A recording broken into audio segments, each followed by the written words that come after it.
Elephant Island was a frozen hell. No whaling ships visited this desolate rock, and it had virtually no wildlife to sustain them. If they remained here, it would mean a slow, cold death for everyone. These men had trusted Shackleton with their lives, so he decided to risk his own to save them.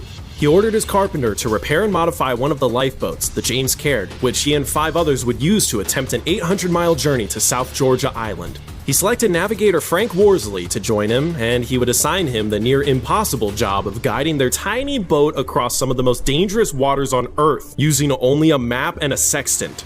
Shackleton packed enough food for 4 weeks, assuming that if they hadn't found land by then, they would have overshot their target and would be doomed anyway. The 6-man crew launched from Elephant Island on April 24th, putting their lives entirely in Frank Worsley's hands. For 14 hellish days, the James Caird was battered by 20-foot waves while ice formed on the boat and crew.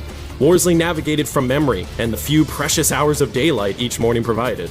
Finally, on May 8th, South Georgia Island appeared through the mists like a mirage. The tiny boat made landfall 2 days later.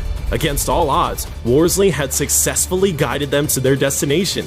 Though they had made it to the island, the 6 men were far from rescued. The James Caird had landed on the south side of the island, while the whaling stations Shackleton desperately needed were on the opposite side.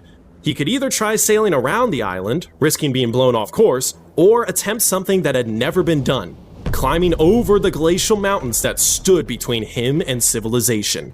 Shackleton chose Worsley and another sailor to accompany him on his final gamble. With no map to guide them, they set out at 2 a.m. on May 19, 1916, and began up the mountain.